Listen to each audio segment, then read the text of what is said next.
Good day mga kahabi, in today's video ay nga gagawa tayo ng DIY sponge filter na katulad ng sinabi ko nung nakaraang vlog.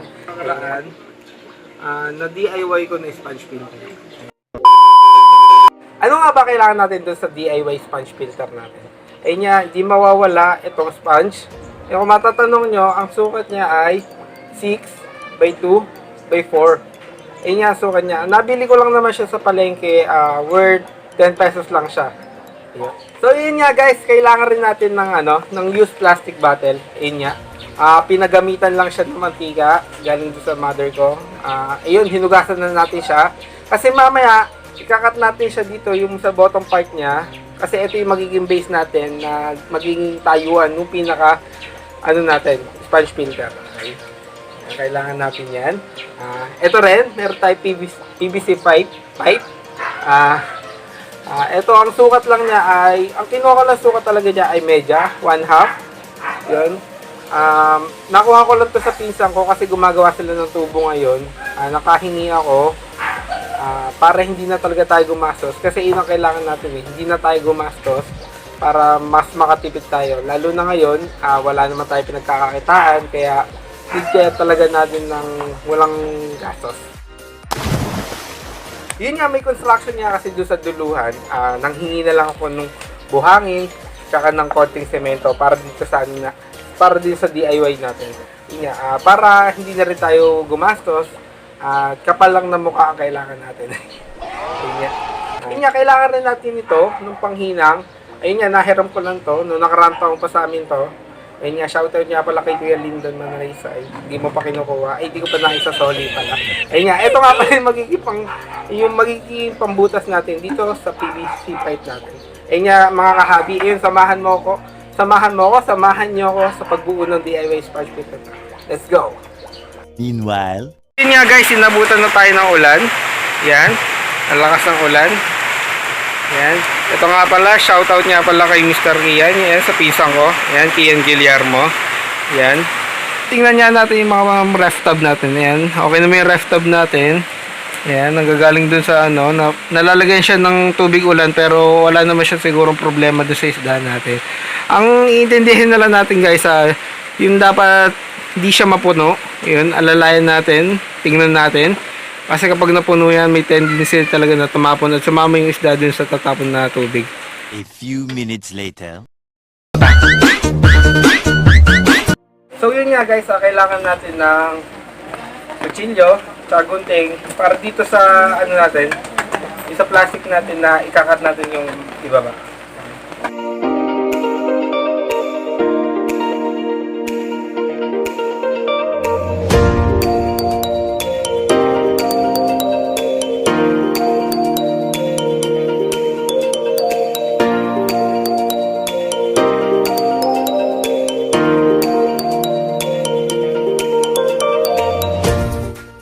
Pagkatapos natin guys na guntingin o siwain yung pang ibabang part natin sa DIY sponge filter natin, kailangan na natin i-cut rin itong PVC pipe. Ayun nga, paano natin gagawin na i-cut yung PVC pipe? Una, kukunin muna natin yung sukat ito. Ayan, di ba, katulad na kanina, 6 nga yung sukat niya. Ayan. Tsaka susukatin rin natin siya. Kaya itong plastic bottle natin. Ayan, 2. Bali 8 siya. Ang kukunin ngayon natin, bali may allowance tayo ng 6 and 2, bali 8. Kukunin natin 9 para may pasobra siya dito. Okay siya? Yan. Ngayon, kunin natin yung sukat nito.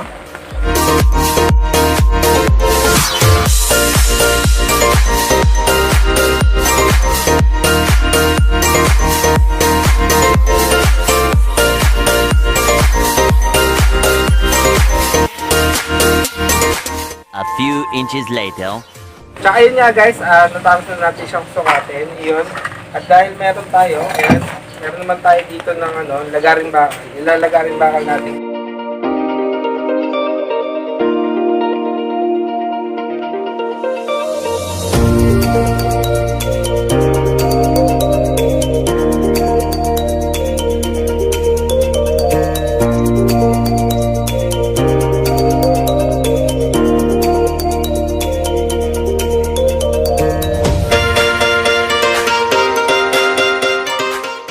So yun nga guys, pagkatapos natin i-cut to, ayan, i-cut na natin PVC pipe. Ang next step talaga natin, ay hihinangin na natin yan.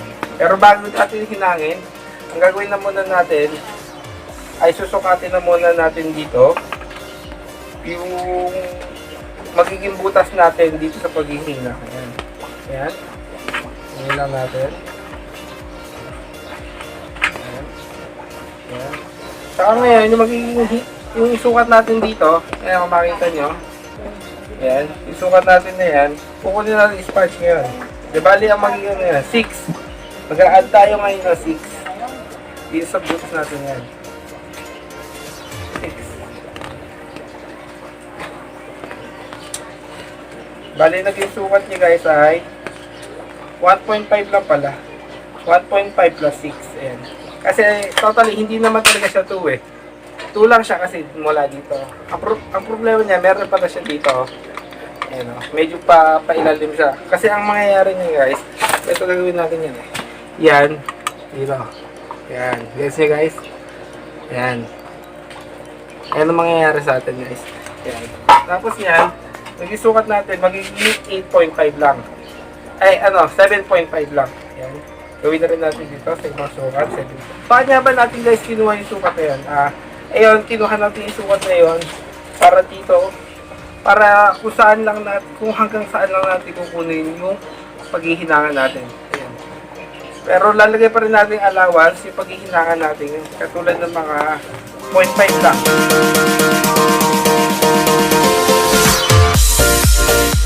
Nakuha na natin yung 0.5 na yun guys. Ito. Sa 0.5. Ngayon doon tayo magsisimula din sa 0.5 na to. Mula dito, yung magiging butas natin. Okay. So yun nga guys, kumuha na ako ng extension natin. Yun. Para maisaksak na natin itong panghinang natin. Hintayin lang na muna natin uminit. Para masimulan na natin butasan. Okay. A few minutes later. So yun nga guys, mainit na yung ating panghinang. Ayun, pwede na natin simulan. Yan. Ayun nga, sabi ko nga sa inyo, pwede, depende na kayo, depende na sa inyo kung gano'ng kalalayo o yung pagitan ng pinaka butas nung sa hinang natin. Yan, okay. Yan.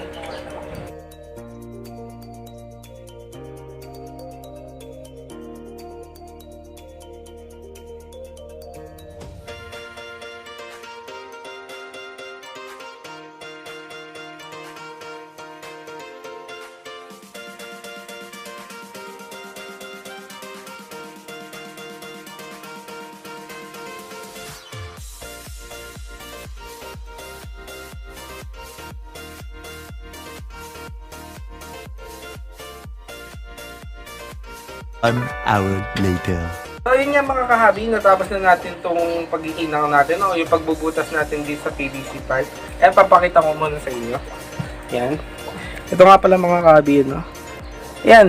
Yan, depende lang talaga sa inyo kung paano nyo o kung gano'n yung kapino bubutasan yung mas pino, mas okay dun sa pinaka-sponge natin para mas sumisip siya ng dumi ng tubig. Yan. Nilagay na rin natin siya ng butas dito sa bandang ilalim. Yan. Ito kasi yung magsisilbing lalagyan natin yung pinakapako para dun sa yung sa ilalim, yung sa base niya. Yan. Lalagyan muna natin ng pako.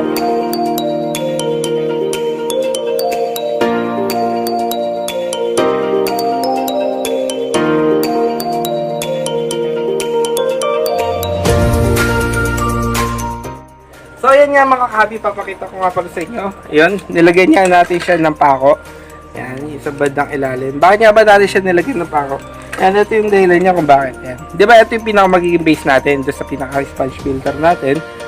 Yan. Yan. Nakita nyo, ayan. Ayan yung magiging kapit niya doon sa pinaka gagawin natin bato sa ilalim niya para hindi siya gumagalaw. Kasi ito, siya madulas siya madulas siya dun sa pinaka para hindi siya gumalaw na gano'n kapag nilagyan na natin. Okay.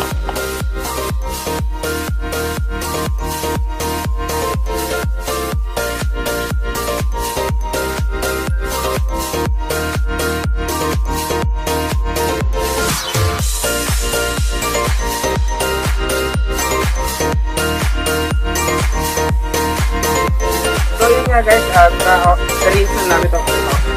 Yan, dito talaga yung itsura niya. Yan. Yan talaga yung itsura niya. Yan. Alano talaga siya. Yan. Alana. Smooth. Ngayon, sisimulan na natin yung sa yung sa pagbe-base natin, yung paglalagay na sa semento. So yun nga mga kahabi, sisimulan na natin yung magiging base ng ating sponge filter. Yan, ito nga pala yung buhangin. Yung semento natin. A few minutes later. So yun nga, hindi na natin itong pinag-ano natin na buhangin, tsaka yung semento natin, na natin lang natin. Mas matapang mas okay. Paano masabi?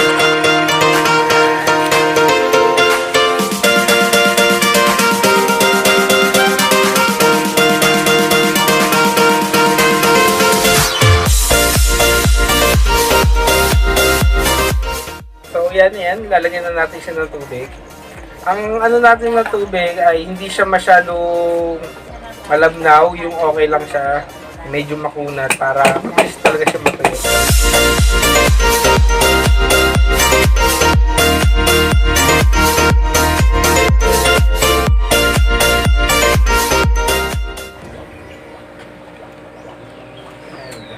Ayan, pangatlo na natin yung tubig. Basta alalay lang tayo sa tubig niya. Alalay lang palagi. Para, kumbaga, mahirap na tayo maghahabol. Ayan, di ba? Mahirap maghabol. Oh my God!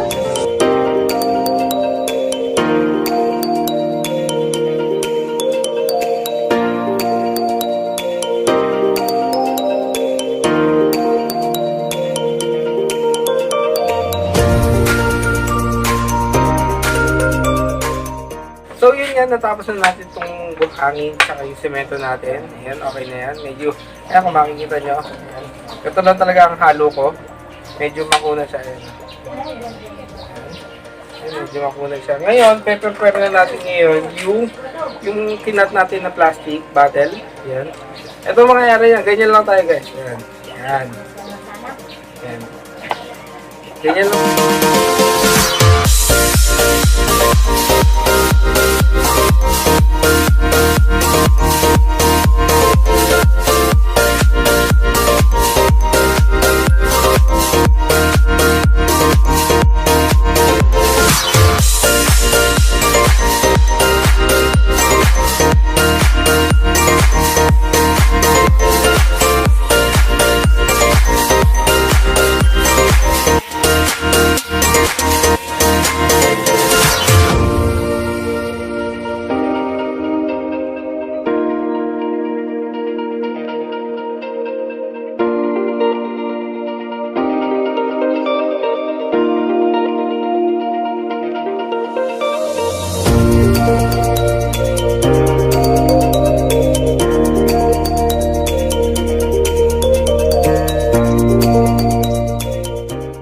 So yun nga mga kahabi, sisiguraduhin lang talaga natin siya na magiging sentro siya habang malambot pa yan. Ayan, leaving na lang natin.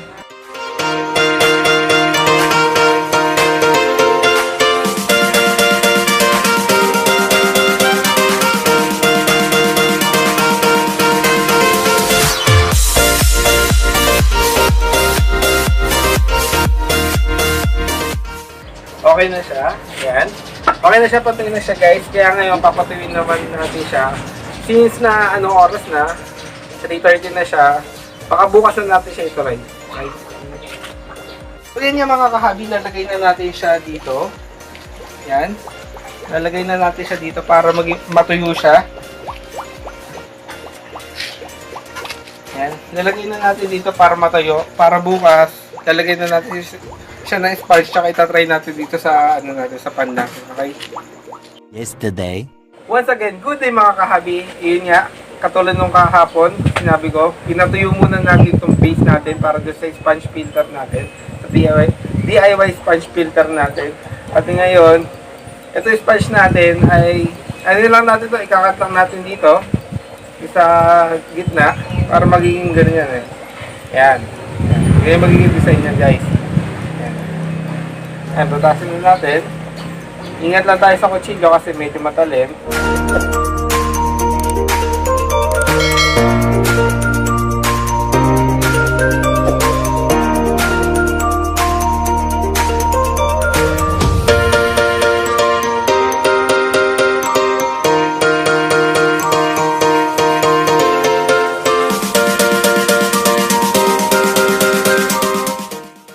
yun nga guys, pagkatapos nun natin butasan to, yung pinaka-sponge natin, ayun nga, susok-sok na natin siya dito. Susok-sok na natin.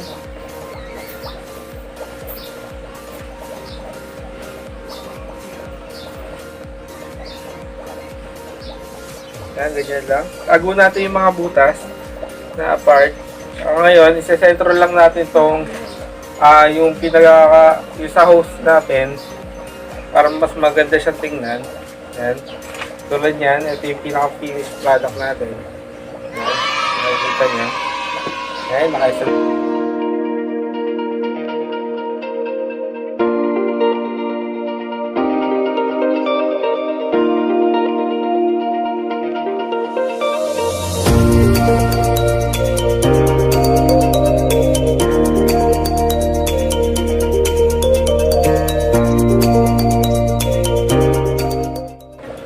And natapos na natin to guys, yung pinaka-sponge filter natin. Lalagay na lang natin siya ng hose. Ayan. Meron na dito ang excess na hose. Ayan, ganito lang siya kahaba. Ang gagawin natin, hatiin na lang natin siya sa tatlo. Ayan, paano ba hatiin? Ayan. Hatiin na lang natin. Ayan, hatiin na natin sa tatlo. Ayan, pagkilyoy na lang natin.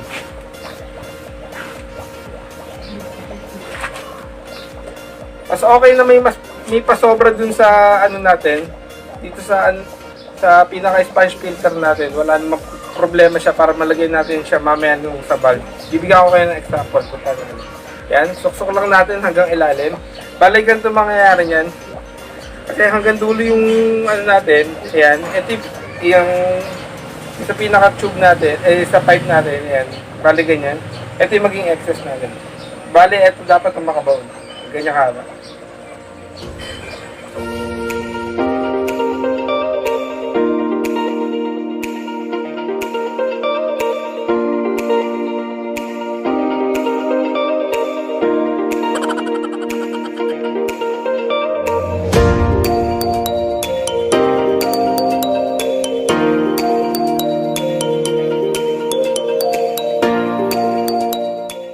So yun nga, natapos na natin lagyan ng hose, yung pinaka DIY sponge filter natin. Meron akong excess na air valve dito, yun. Lalagay na lang natin air controller, then lalagay na natin siya dito sa dulo. Para pang ano lang naman to kumbaga kung may mga division kayo, dinidivide nyo yung air pump nyo sa marami, ito kailangan natin yun sa air na natin, air divider na natin, air stopper. So yun nga guys, natapos na natin yung DIY sponge filter natin. Yun, itatry na natin siya dito sa 10 gallon natin na aquarium. Yun nga guys, susunod magkakaroon tayo ng review o kung paano natin yung, hindi ba meron kayo nakikita na DIY sponge filter o yung filter na gamit yung plastic bottle. Ayun, pagkukumparahin natin kung ano yung mas okay tsaka sa hindi. I-try na natin to guys. Ayan.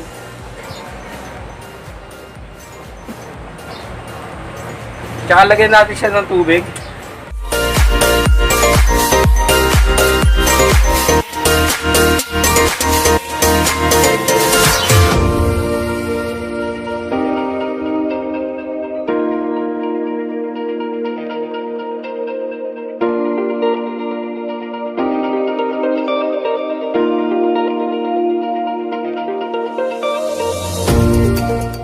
So yun yan, nakabit na natin yung DIY natin na sponge filter dun sa air pump natin.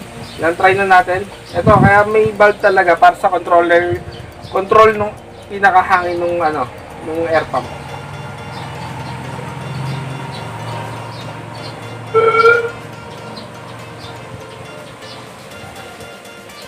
Yan, ganyan lang siya.